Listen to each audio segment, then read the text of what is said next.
My name is Ivy Delacroix, 44 years old, wife of the chairman of Delacroix Holdings, a hotel empire stretching from New York to Monte Carlo. For over 2 decades, I stood behind the spotlight of my husband, the man the world hailed as the symbol of success and power. Julien Delacroix. That evening, I wore a square-neck black dress custom-made in Paris, paired with a string of pearls that once belonged to Julien's grandmother, not to attract attention but to remind myself that I was still part of this family's legacy, even if someone was trying to erase me. The Delacroix Manhattan Hotel was the crown jewel of the family's portfolio. On the 59th floor, the private restaurant L'Étoile was fully closed for the annual family dinner, where key members of the corporation gathered to dine, discuss strategy, and perform the perfect family play Julien loved so much. I arranged every detail. 10-year-aged Tuscan red wine for Julien, soft lighting from baccarat chandeliers, room temperature precisely at 70 degrees. Just right so he wouldn't feel irritable, sweaty, or impatient. Mom, everything's perfect like every year. Natalie, my daughter, walked over, her lips tinted soft red, her bright blue eyes shimmering under the lights. She was 20, studying finance at Columbia, with her father's aura and my resolve. Any word from Dad? My son Noah, Natalie's twin, stood beside her, adjusting his shirt collar. He spoke less, but his sharp gaze missed nothing. He said he'll be 15 minutes late, I replied calmly, eyes fixed on the seating chart. Late? Natalie squinted. Julien late or plotting something late? Nothing surprising? I smiled. We've played supporting roles for 20 years. Tonight is no different. The glass door slid open and the last person I wanted to see walked in. Eleanor Delacroix, my mother-in-law. 75, silver hair pinned up, draped in a snow-white fur coat. The epitome of old-school authority. Ivy, she nodded, scanning the room quickly. Julien's late. Again. He said he has a meeting with investors in Shanghai, I responded, voice steady. She took a quiet sip of wine, her eyes betraying her disapproval. Julien's father was never late to a single meeting, business or family. Being on time is a form of respect. I gave a polite smile, offering no reply. By 7:15, 16 guests were seated at the long table. Only 2 chairs remained empty, Julien's at the head and one unnamed seat. I had left it open on purpose, sensing something unusual. At 7:30, the double doors flung open. Julien entered. The same signature look, tailored silver gray suit, silk blue tie, that smug expression like the world revolved around him. But this time, he wasn't alone. She walked beside him, silky brown hair, porcelain skin, wrapped in a deep red bodycon dress. And unmistakably, her protruding belly made one thing clear. She was pregnant, at least 4 months along. The room fell silent. Julien smiled, casually as if introducing a new hire. Apologies for the delay. I'd like you all to meet Claire Hayes, Director of Asian Market Strategy, and he turned to me, eyes laced with provocation. The mother of the next heir to the Delacroix legacy. I rose slowly, unhurried, not a wrinkle out of place on my tightly composed face. In the moment Julien introduced Claire and that unborn child, I felt every eye turned toward me, bracing for a storm. But instead of reacting the way they expected, I smiled. The perfect social smile I had honed over 2 decades as Mrs. Delacroix. Claire, lovely to meet you. I stepped forward, extending my hand gracefully. Thank you for joining us on such an important evening. She hesitated, then placed her slender hand in mine. Cold, stiff, and trembling slightly. I gave it a soft squeeze, as though welcoming a new member to the family, even as my insides shattered into 1,000 silent shards. Please sit. Right here. I gestured to the empty seat beside me, the seat reserved for special guests. Julien looked mildly surprised, but couldn't hide his satisfaction seeing I didn't cause a scene. He pulled out Claire's chair like the perfect gentleman. I noticed Natalie's clenched fist beneath the table, and Noah turning his face away. I returned to my seat and raised my glass. I believe we're all a bit parched after such an unexpected start. I emphasized the word unexpected and toasted. To the future of Delacroix Holdings and new beginnings. The clinking of glasses was dry, awkward. But I didn't let the tension linger. "Claire, I heard you led the market expansion project in Seoul," I asked, my voice light, my eyes reflecting only polite curiosity. Claire nodded, regaining some composure. "Yes, I worked with Greenview Hospitality before joining Delacroix Holdings. The Seoul project was my first solo lead. And quite a success, if I recall." I nodded. "I read the report on your partnership with Heir. The way you integrated lodging with in-flight services was a remarkable innovation." Several board members exchanged looks, for the first time directing actual attention toward the woman Julian had brought. Claire exhaled softly, launching into her strategy for entering East Asian markets, cultural challenges, and how she tackled them with a premium hybrid experience hotel model. I nodded thoughtfully. "What's your projection for expanding this model into Taiwan? If we incorporate local traditions like tea ceremonies, how much do you think guest return rates would increase?" She responded clearly, gaining more confidence with each answer. Julian remained still, eyes locked on me with suspicion. This wasn't the scene he had anticipated. No tears, no storming out, no shattered wine glass staining that bright red dress like a trashy soap opera. I was still there, at the head of the table, conducting dinner like a symphony I had composed myself. When the main course arrived, I subtly shifted the conversation. "Natalie recently joined Wharton's Young Leaders program," I said, turning to Claire. "Perhaps you could share some insights with her about navigating Asian markets. It would be helpful for her." Natalie nodded, though her gaze remained icy. Claire glanced at me, then at Julian, clearly unsure if she should feel proud or afraid. But I didn't let her stay frozen for long. "Claire, I don't blame you," I said softly, just loud enough for the three closest to hear. "Everyone gets swept up in what they think is love, till they realize it was just an unsigned contract." Claire looked at me, and for the first time I saw something flicker in her eyes, something that looked very much like guilt. Dinner continued, but Julian had lost control of the room, and I, once the betrayed wife, now commanded the entire atmosphere, with a calm so composed, it felt almost suspicious. I had just set my wineglass down when Julian stood up, tapping his spoon gently against the crystal rim. The room instantly fell silent, every eye from board members to executive directors turned to him. "I believe," Julian began, voice deep and steady like he was reading from a script rehearsed for months, "this is the right moment to share a strategic turning point for Delacroix Holdings." I slowly swirled the wine in my glass. "Just as I predicted. This past year," he continued, "my team has been quietly laying the foundation for a major leap forward. A full-scale expansion into Southeast Asia, specifically Singapore." Some in the room leaned forward, their eyes lighting up.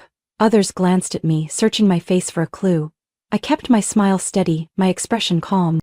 "We've established a new company called Echelon East Ventures, headquartered at Marina One Tower," Julian went on, emphasizing the name of the luxury building. "This will serve as the coordination hub for all of Delacroix's development activities in the Asia Pacific region, operating with a leaner, more flexible structure." I tilted my head slightly, beginning to jot down a few notes. He hadn't said whether Echelon was a subsidiary or an affiliate, a deliberate ambiguity. Julian turned and gestured toward Claire. "Claire will lead strategy there. With her experience in Seoul and Shanghai, I believe she's the most qualified to break ground in this market." Claire gave a modest nod, smiling. But I saw her lips tremble. "Echelon has already begun discussions with several real estate conglomerates in Singapore," Julian added, "and signed memorandums of understanding with 2 luxury hospitality partners." He paused, sweeping the room with his gaze.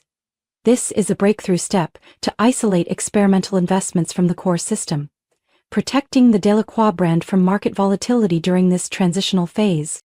The reasoning sounded plausible but not convincing. "So capital for Echelon doesn't pass through the current accounting system?" asked Bernard, our senior CFO, his voice laced with skepticism.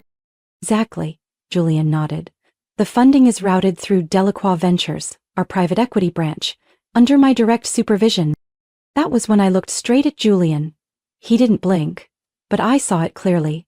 Behind the silk tie and tailored suit was a very personal plan, not for the company, but for himself. Claire was pregnant. Singapore was safe, far from U.S. courts, far from the board, and far from me.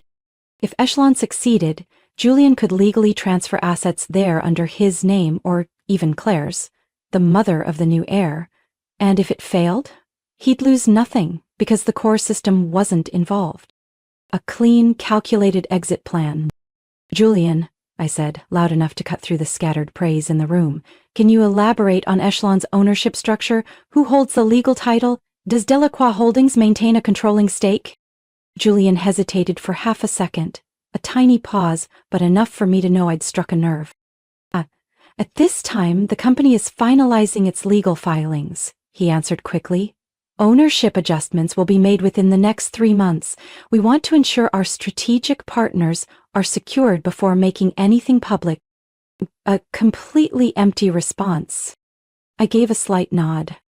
I hope those filings include Delacroix Holdings' legal representative, to ensure shareholder interests are protected. I'm sure the board will take a close interest in that matter. I turned to Bernard. Right? He nodded immediately. A few others began whispering among themselves. Julian glanced at me. He knew I wasn't playing the obedient wife anymore. And he knew I wasn't asking for fun. No one noticed when I placed my hand on the handbag beside my chair. Julian was deep into painting a grand vision of Delacroix Holdings transcending traditional boundaries, while I quietly unfastened the hidden clasp on the midnight blue leather flap. Inside was a thick envelope sealed by Bloom and Hartford, the law firm where Charles Delacroix, Julian's father, had served as senior advisor for 35 years.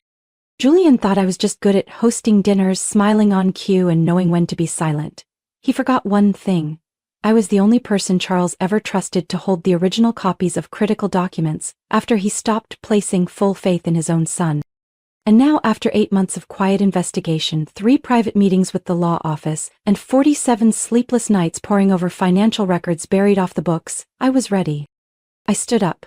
The dinner fell silent, a tension even heavier than when Julian had walked in with his pregnant mistress. I didn't need to tap a glass or raise my hand. They felt the shift in the air.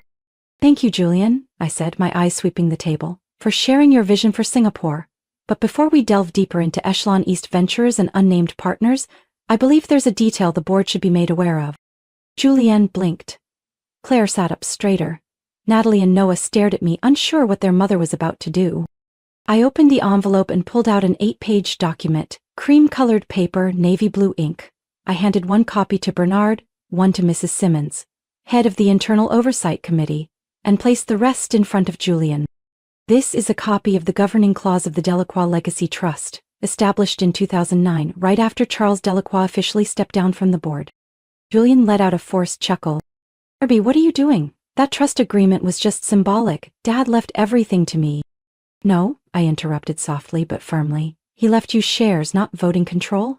According to Article 7 of the Trust Charter, the voting rights of all Charles Delacroix's shares in Delacroix Holdings shall be irrevocably granted to the lawful wife of the sitting CEO, provided the marriage has lasted no less than 10 years and no divorce has been filed or signed. No one spoke. Julian stared at the document, his hand gripping the edge of the table. You're trying to humiliate me in front of the board? I met his eyes. No, Julian. I'm trying to stop you from destroying what your father spent his life building. Bernard nodded slowly, flipping through the pages. Mrs. Simmons began typing notes on her tablet. No one laughed. No one defended him. You don't have the executive knowledge to... Julian started. I have 21 years of reading every report, every meeting minute you ignored, I said. I've reviewed every financial decision, from the failed investments in Morocco to the losses at the Orlando branch you called insignificant. And I've quietly signed off on every proxy vote since 2015, with your father's blessing, because he knew exactly who was really steering this ship. I placed my hand on the final folder and pulled out a copy of the corporate registration for Echelon East Ventures. You said this company was just experimental, right? Then why are all shares registered under your name and Claire Hayes? Julian shot to his feet. You've been investigating me? This is betrayal. I remained composed. Betrayal? I raised an eyebrow. You came to a family dinner with a pregnant woman and declared her child the new heir? You moved over $20 million out of operational accounts into a private company under your own name without board approval, and now you call me a traitor? Claire turned pale, She slid her chair back quietly, saying nothing. I believe it's time the board decides who truly has the best interests of Delacroix Holdings at heart, I said, turning to Mrs. Simmons. I request an emergency meeting tomorrow evening. She nodded without hesitation. Julian collapsed into his chair, face ashen, and for the first time in 20 years I saw something in his eyes I had never seen before. At 8 o'clock the next morning I walked into the conference room on the 47th floor of Delacroix Holdings headquarters. On the table were copies of the documents I'd compiled over the past 3 months.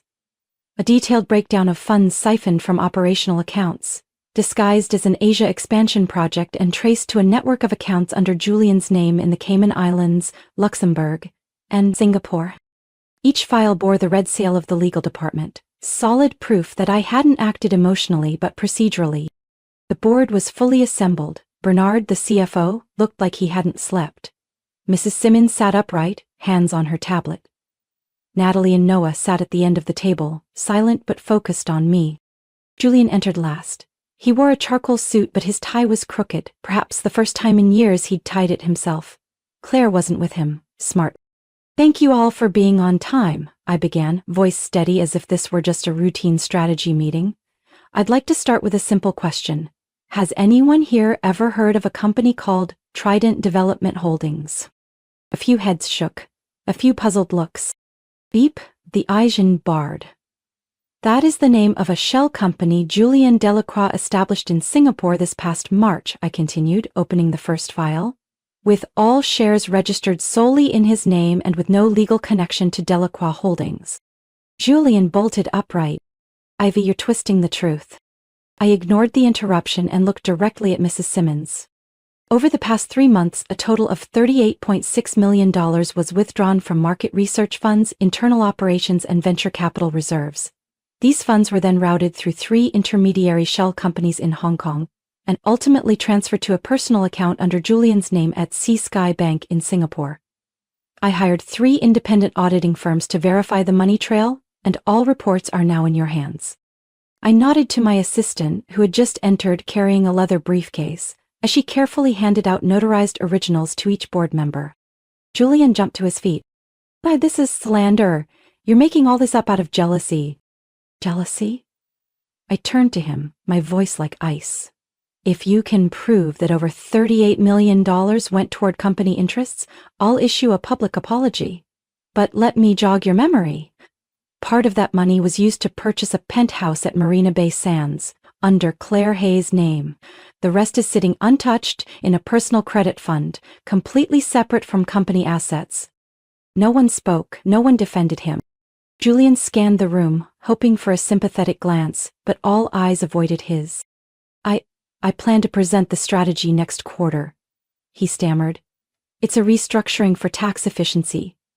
A more agile approach to embezzlement, Mrs. Simmons cut in, sharp as a blade, and a deliberate cover-up. We're not fools. Mr. Bernard opened the file in front of him, his voice trembling as he spoke. I've reviewed every disbursement request. Not a single one of these withdrawals had approval from the finance board. There were no reports to the board. Julian, you bypassed the entire oversight system. I sat down, resting my hand on the draft for emergency action. I submitted all documentation to the legal department last night. If the board agrees, we can vote to immediately suspend Julian from his CEO position, freeze all related accounts, and initiate an internal investigation under the emergency procedures outlined in Clause 11.4 of the corporate bylaws. No one objected. Julian collapsed into his seat. He looked at me like he no longer recognized the woman in front of him.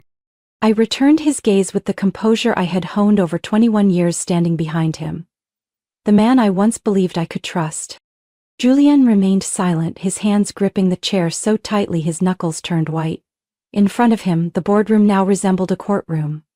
No longer a stage for a celebrated CEO, but a chamber where only facts and numbers spoke.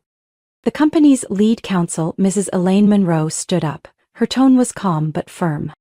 Based on the evidence presented by Mrs. Ivy Delacroix, supported by 3 independent audit firms and internal review findings, I conclude that Mr. Julian Delacroix has committed serious breaches of fiduciary duty and financial transparency, In violation of Article 9 of the Corporate Ethics Code, I didn't look away from Julian. I didn't want to bring him down with rage. I wanted him to witness the collapse, not by my hand, but by his own. Per the corporate charter, Elaine continued, the board has the authority to vote for the immediate removal of a CEO upon verified evidence of conduct that harms the company's reputation and assets. Mrs. Simmons nodded. I propose we vote now, all in favor of suspending Monsieur Julien Delacroix from the CEO position effective immediately. I didn't need to count. Every hand was raised. Not a single exception. Julien turned to me, eyes red. Ivy, do you really want to push me this far? I looked him straight in the eye. No, Julian, you pushed yourself. I'm just the one who finally dared to name the truth. Mrs. Simmons announced the result. The suspension takes effect immediately. While the investigation proceeds, all executive authority will be transferred to the acting CEO, who currently holds the controlling proxy under the Delacroix Legacy Trust. I stood. No one stopped me. No one doubted me anymore. I will assume the role of acting CEO, I said firmly, and I commit to working closely with the board to stabilize the company, restore stakeholder confidence, and review our entire financial structure. Mr. Bernard turned toward me, and for the first time in years, his eyes held not pity for the CEO's wife, but respect for the leader in the room. Julian didn't rise again. He sat there, dazed, eyes vacant, staring at the space between us. A man who once thought himself untouchable, now overthrown by the very board he thought he controlled. Suddenly the doors opened. Evelyn Delacroix, Julian's mother, walked in with her unmistakable elegance. She wore a light gray cashmere coat, silk gloves in one hand, her face unreadable.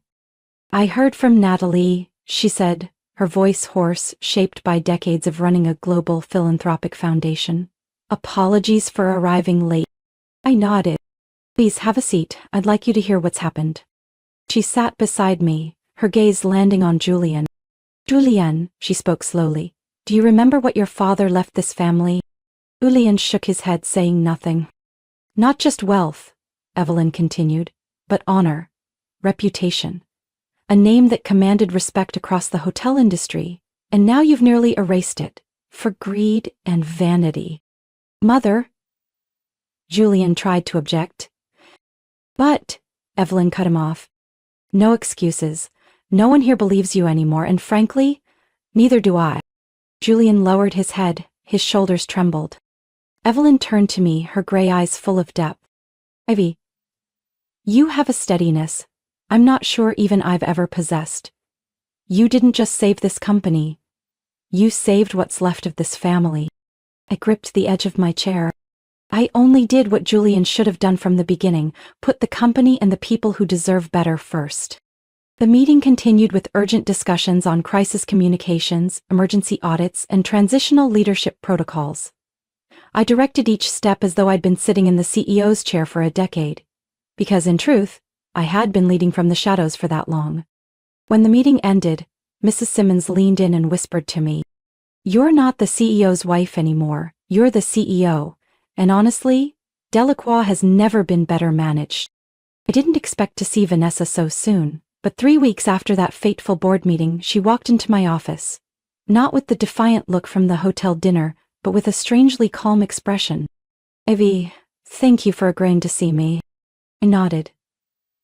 Vanessa sat in the chair across from me, her hand resting gently on her belly. She no longer wore tight, flashy dresses. Instead, she wore a beige trench coat and a pleated dress, understated, surprisingly graceful. "I thought I'd hate you," she said bluntly, "but turns out you were the only one who didn't lie to me." I tilted my head, waiting. "Julian promised he'd divorce you, marry me, said I'd be listed as shareholder in the Singapore company, made all kinds of promises." Vanessa gave a dry laugh.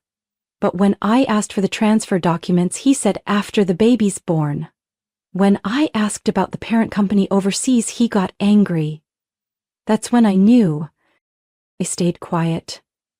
Some truths speak loudest in silence. I found emails he sent to a broker in Guangzhou. In one, he wrote, "Vanessa is temporary. Once everything's finalized, I'll cut ties clean." Vanessa gripped the edge of her dress, eyes wet but no tears fell. There's nothing more painful than realizing you were just a tool. I exhaled slowly, keeping calm. What do you plan to do next? Leave. I accepted an offer from Green Sun Investments in Hong Kong. They want me to be Regional Strategy Director for Asia Pacific. Vanessa lifted her chin. But I'm not just leaving. I want to partner. I was surprised. You want to represent Green Sun in a proposal to partner with Sterling Industries. I believe I have the ability, and I want to rebuild my name through real work. I studied her for a long moment, then gave a slow nod. We'll thoroughly review the project, but if you're serious, I'm open to giving you a chance. Vanessa exhaled deeply, as if lifting a weight from her shoulders. I don't expect forgiveness, Ivy. But if I can make things right, not for Julian, but for myself and my child, I'll try. 4 months later, Vanessa appeared at the partnership signing ceremony between Sterling Industries and Green Sun at the International Conference Center in Seattle. She was no longer the pretty shadow beside a CEO but a poised businesswoman, delivering a sharp strategic presentation that commanded the room. With an initial investment of $22 million, we believe Sterling Industries will lead the luxury hospitality sector in Southeast Asia within the next 3 years, Vanessa concluded, locking eyes with the executive board. I smiled and nodded in recognition. She had truly changed. After the ceremony, I found Vanessa alone in the garden behind the venue. The sunset cast a soft glow across her hair. Thank you for not turning your back on me, she said gently. Not everyone has the courage to face their mistakes, I replied. You did what Julian never could. Admit it and change. Vanessa placed a hand on her belly. I can't let my child grow up under the shadow of a man who only knew how to use people. I want them to see their mother as someone who stood up for what's right. I looked at her, and a warmth settled in my chest. You're doing really well, Vanessa. As we parted, she turned back and said something I'll never forget. I used to think you were my greatest enemy, but it turns out you were the role model I needed all along. I stood still for a moment and then walked away. There was no hatred left in me, only a strange peace, knowing that the woman who once shattered my family was now helping build something stronger. And for the first time in years, I believed every ending could open the door to a true beginning, if one was brave enough to start over. 3 months after Marcus was removed, the atmosphere at Sterling Group had completely transformed. Meetings were no longer tight ropes, departments began operating smoothly again. Major shareholders, once skeptical of me, now invited me to private dinners to discuss long-term strategy. That morning I stepped into the main boardroom on the 28th floor where the vote for Sterling Group's permanent CEO would take place. The Sterling logo gleamed on the oak-paneled wall, morning light pouring in through the glass. I sat down, trying to steady my breath, though my palms were damp. We'll begin with a single agenda item, the vote to elect the official Chief Executive Officer of Sterling Group. Chairman Walter's voice rang with formality. I said nothing, silently watching each person place their ballot into the glass box. 11 minutes later, Mr. Walter opened the envelope and looked up, eyes shining with trust. With 8 out of 9 votes in favor, I hereby declare Ivy Harrison is officially appointed Chief Executive Officer of Sterling Group. Applause filled the room. But what moved me most was the teary-eyed gaze of Eleanor Marcus' mother from the back row. She had once doubted me, once blamed me for staying silent too long. Now she nodded, slowly but with quiet pride. 1 week later, I hosted a press conference at headquarters. No fanfare, no theatrics, just the unveiling of a new vision for the company. Today I introduced the Sterling Legacy Trust, an independent structure governed by experts in ethics, auditing, and sustainable development. Reporters stirred. I continued. This trust will ensure that any financial decisions related to inheritance, expansion, or mergers are subject to ethical, transparent, and sustainable review.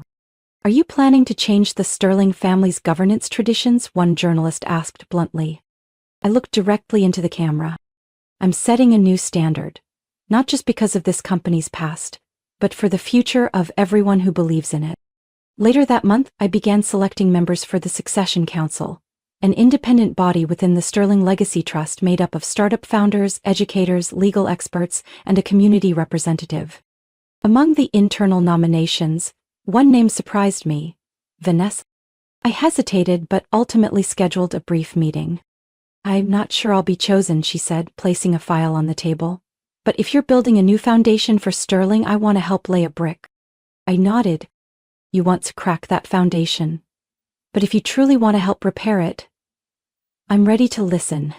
When the Sterling Legacy Trust officially launched, I hung a portrait of Richard Sterling, Marcus's father, in the new council chamber. Not to glorify the past, but as a reminder. Power without integrity will destroy itself.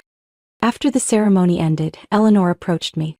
Marcus's father once said that if someone were to finish what he couldn't, it would be a daughter, not a son. I was stunned. She took my hand. And now I believe, Ivy, that daughter is you. I didn't reply. I simply held her hand a little tighter. Some words? Like that one. Don't need answers. Only a life lived in their honor. Later that evening, I stood quietly outside the maternity ward, looking through the glass at a baby girl sleeping soundly in a small crib. Her skin was rosy, her wispy brown hair curling gently, and her tiny fists clenched, like she was holding on to something precious.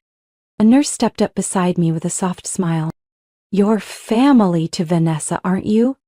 I nodded, then entered the room, where Vanessa leaned back against her pillow, pale but glowing. She reached out her hand and I took it. I named her Lily, she whispered. I want my daughter to have a fresh start, unburdened by her father's past. I sat down beside her, eyes drifting to the child. Lily is a beautiful name, and you made the right choice, Vanessa. She squeezed my hand, her eyes glistening. I don't expect anything, I just want her to grow up in a better family than I ever knew. I paused, then spoke slowly. If you're willing, Lily can carry the Harrison name, and if you'd like, I'll help raise her as part of our family. Vanessa stared at me, stunned. A single tear rolled down her cheek, not from sadness, but from a hope she'd never dared to believe in, finally becoming real.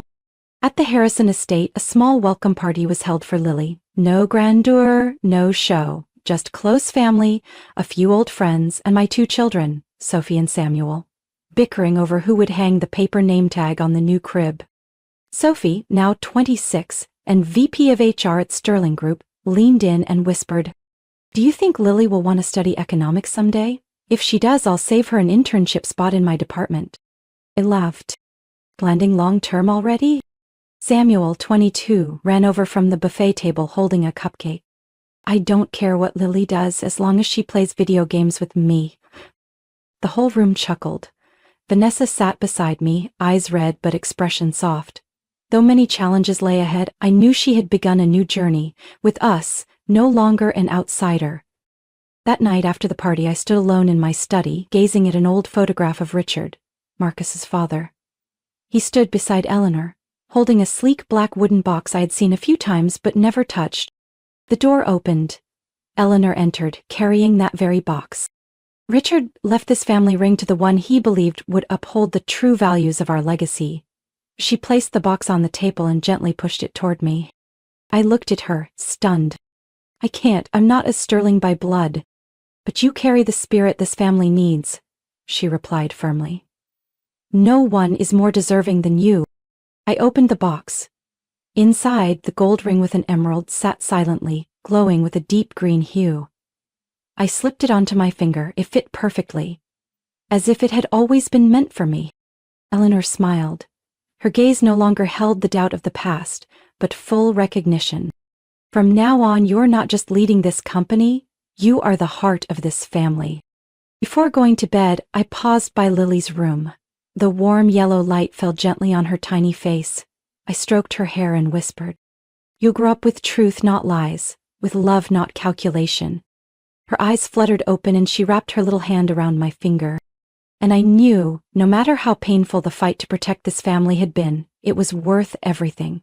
Because family isn't where blood begins, it's where love, forgiveness, and the will to move forward are chosen. I sat in my office, the desk lamp casting light over open folders. Outside the window, the golden glow of dusk spread across the trees lining Sterling Group's headquarters. The storm had passed, but its echoes lingered. A reminder of the choices I had to make, not as a betrayed wife, but as a leader responsible for the future of a legacy. I never imagined I'd sit in the CEO's chair. During my years with Marcus, I quietly observed every movement within the company, silently learning, remembering, preparing. Not to take over, but to protect it, in case the one leading it was also the one most capable of destroying it. Sterling Industries wasn't just a business, it was the sweat, effort, and trust of thousands. It was the life's work of my father-in-law Richard, the man who believed in me when the world didn't. It was the place where my children, Sophie and Samuel, pinned their hopes on a fairer future for the next generation. I couldn't let it fall into the hands of someone driven by greed and betrayal. Marcus once scoffed when I asked about financial reports. "Why do you even read those? All you need to do is look good at galas." I didn't answer. I just kept studying corporate finance every night. While he thought I was ornamental, I became the person who understood every cog in the company better than he did. When he orchestrated the embezzlement and funneled assets into a shell company in Singapore, I was there. No screaming, no dramatics, just quiet documentation of every email, every invoice, every transaction. And when the time came, I acted. Precisely, decisively, without hesitation. I remember the look in Marcus's eyes when I laid that thick file on the table during the emergency board meeting. He was no longer the arrogant man, just someone who realized far too late that the board had never been his alone. Eleanor, Marcus's mother, stood by me without hesitation. She didn't forgive what her son had done, but she believed in her husband's choice. I had never betrayed that trust. Now, the Sterling Legacy Trust was fully established, with an independent, transparent governance structure and a long-term vision.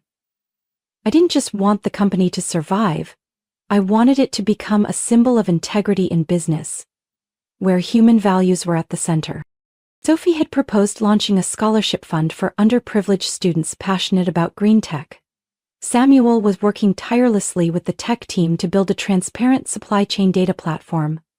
I never forced them to follow in my footsteps, they chose to, because they saw the belief I lived by, even if I never spoke it aloud. Vanessa, after everything, had found her own path. She left the shadows of the past and became a trusted strategic partner at our Hong Kong branch. Her reports were always clear, sharp, and above all, honest.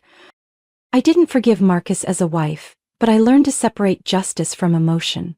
He lost everything because he believed power lay in title and dominance. But true power doesn't shout.